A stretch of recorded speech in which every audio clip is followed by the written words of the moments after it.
सनातन धर्म रे आज हूँ एक गोटे पवित्र दिवस।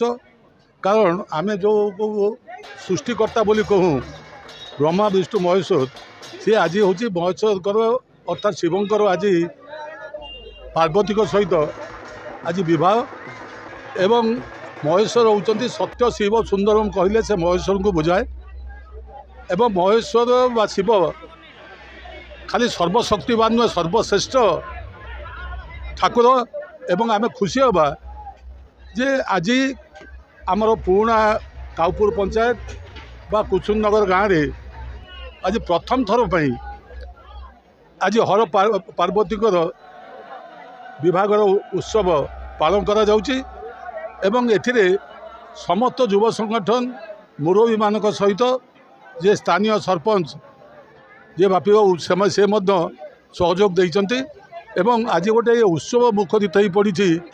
आज ये अंचल आप निजे अनुभव करुवे ये गोटे विशेषकर कुसुमनगर गोटे वर्तमान गोटे धर्मपीठ परिणत है जना पड़ी।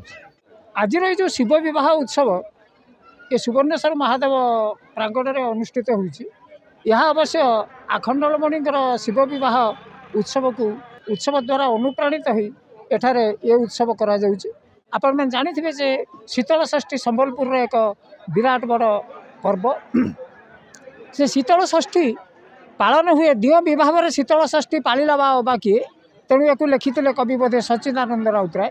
तेणु से जो दिव विभाग शीतल षष्ठी जो बाण टमक फुटई सेठी कौन आसे बर आसे से भली एठी बाण टमक पटुआर नहीं एठिकार ये वर्ष नुआ होते ए बर आसी एथर बर पितार भूमिका ग्रहण करिसेंती रामचंद्र पंडा चढ़िया निवासी रामचंद्र पंडा एवं कन्या पितार भूमिका ग्रहण करिसेंती मुक्ताडी निवासी श्रीयुक्त अभय कुमार दास। तेणु एथर ये जो नुआ अनुभूति ये नुआ अनुभूति पाई समस्ते खूब आनंदित समस्त मनरे विशेष माने उद्दीपना भाव उद्दीपना खेली जाइए धर्मीय भाव उद्दीपना खेली जाइए। आपण मैंने देखुवे ये बहुत भीड़ जमी।